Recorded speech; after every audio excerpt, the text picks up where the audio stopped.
এত ভিড়ের মাঝে কোনটা যে মেম সাহেব কি করে খুঁজে পাবো?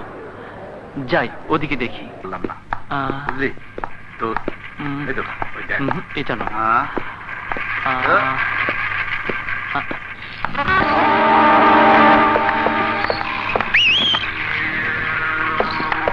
একেবারে খাসা মেম সাহেব চলে যায়।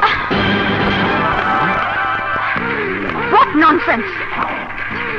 আবার বল। সত্য কথা বলতে দোষ কি?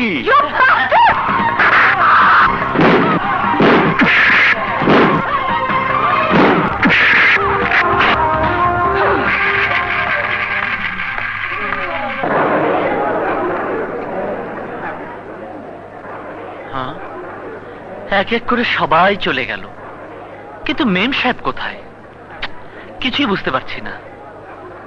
হ্যাঁ, পেয়েছি, উনি নিশ্চয়ই আমাদের মেম সাহেব। যাই। দুঃখিত মেম সাহেব, আমার দেরি হয়ে গেছে, এবার চলুন, আসুন। এই যে চিটিং বাজ, চিটিং করার জায়গা পাও না, দাঁড়াও দেখাচ্ছি মজা। মানে? মানে চিটিং করো না, দাঁড়াও। মেম সাহেব কি হয়েছে ডার্লিং? মেম সাহেব বলে আমার লাগেজ নিয়ে যাচ্ছে। আরে লাগেজ নিয়ে যাচ্ছে ভাই।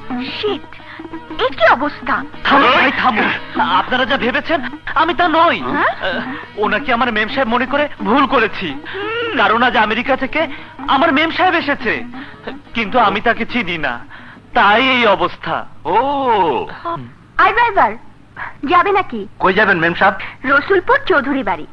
হ্যাঁ, রসুলপুর পাওয়া গেছে। আরে মেম সাহেব, ট্যাক্সি কেন? আপনার নিজের গাড়ি তো আছে, চলুন, আমি আপনাকে নিতে এসেছি। এগুলি আমার কাছে। আরে করছো কি? আমার গাড়ি নিয়ে এসেছো? জি জি। চিটিং করার আর জায়গা পাও না? হ্যাঁ? একটু আগে তুমি যে চিটিং করে ধরা পড়েছো তা আমি দেখিনি মনে করেছো? ভালো ভালো চলে যাও বলছি, নইলে। বিশ্বাস করুন মেম সাহেব, আমি ওনাকে আপনি মনে করে ভুল করেছি। আপনার বাবা রায়হান চৌধুরী আপনাকে নিয়ে যাওয়ার জন্য আমাকে এখানে পাঠিয়েছেন, কিন্তু চৌধুরী বংশের মেয়ে হয়ে আপনি যে পোশাক পরেছেন তা দেখে আমি বুঝতে পারিনি। চাচা আপনাকে এত টাকা পয়সা পাঠান, অথচ আপনি এত ছোট কাপড় পরেছেন। এই, চুপ করো। বাবা কোথায়? ইয়ে, দেরি হয়েছে বলে আপনার বকা খাবার ভয়ে আসেননি। ও, আর তাই তোমার মতো হাদারামকে পাঠিয়েছে। গাড়ি চাবি কোথায়? এই যে। স্টুপিড।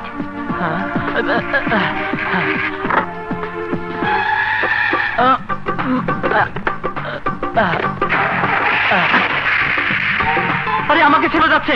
মেম সাহেব দাঁড়ান, মেম সাহেব। মারে তুই রাগ করিস না, এই হারামজাদার ভুলের লাগা সবকিছু উলটপালট হয়ে গেছে।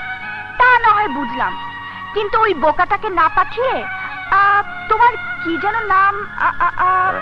ও হ্যাঁ, মনে পড়েছে, সাগর। ওকে পাঠালে না কেন? এ তুই কি বলছিস? অনেক তো পাঠাইছি। বলো কি?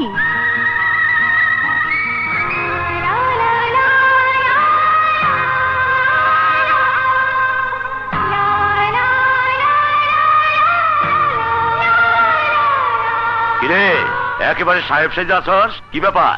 ইয়ে মানে মেম সাহেব এসেছে, তাই এখন থেকে একটু ফিটফাট হয়ে থাকতে হবে না চাচা?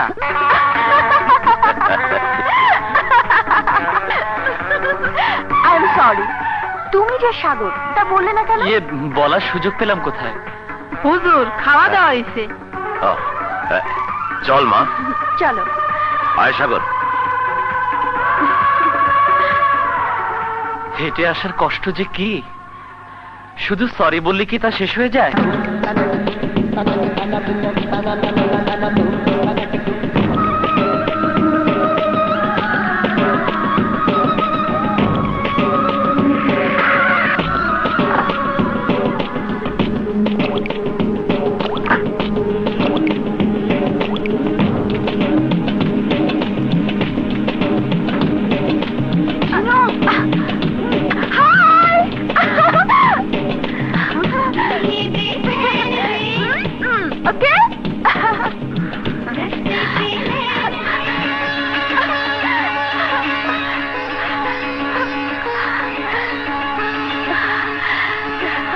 বুবু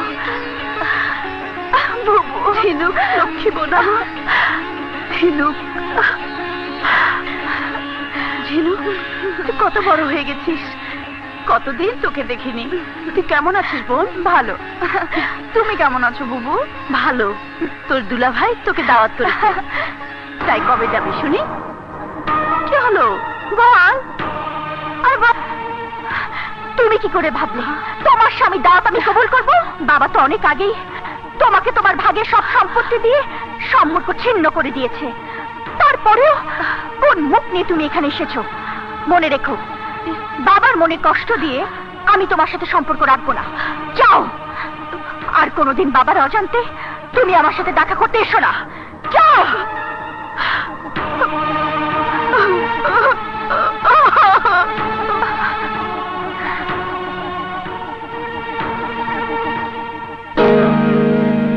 মাগো তুমি বলো কি এমন অপরাধ করেছি যার জন্য বাবা আমাকে মেয়ের অধিকার থেকে বঞ্চিত করে রেখেছে বুবু বুবু ঝিনুক তুই আমাকে মাফ করে দাও আমাকে মাফ করে দাও বুবু বিশ্বাস করো আমি মন থেকে তোমাকে কিছু বলিনি তুমি যে গিয়েছিলে বাবা দূর থেকে দাঁড়িয়ে তা দেখছিল আর তাই বাবার ভয় আমি তোমাকে তাড়িয়ে দিয়েছি যাতে বাবা তোমাকে অপমান করে তাড়িয়ে দেবার সুযোগ না পায় বোন আমার আচ্ছা বাবু দুলা ভাইকে যে দেখছি না সে কোথায় মহাজন খুব সাবধান চোখ কান খোলা রাইখা মাল নিয়ে যাইবা বেজাল মাল ধরা পড়লে কিচ্ছা খতম হয়ে যাব এত বছর ধরুন ধরা পড়ি নাই তার ভয় নাই আসি ওই চল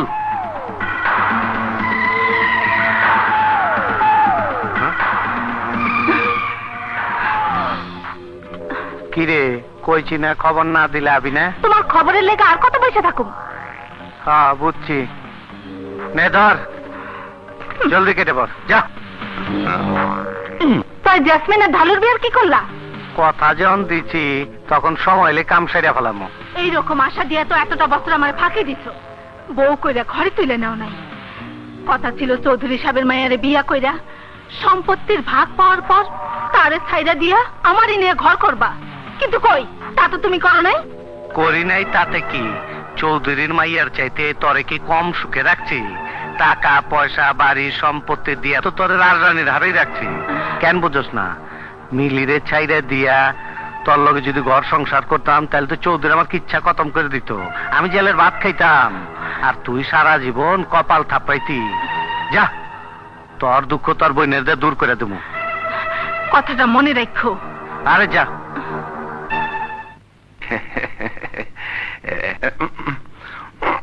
বাইগনা আমি ওইখানে খাড়ায় খাড়ায় সব শুনছি আর তাই ডাইন হাতে তালুটা কেন যেন চুলকাইতেছে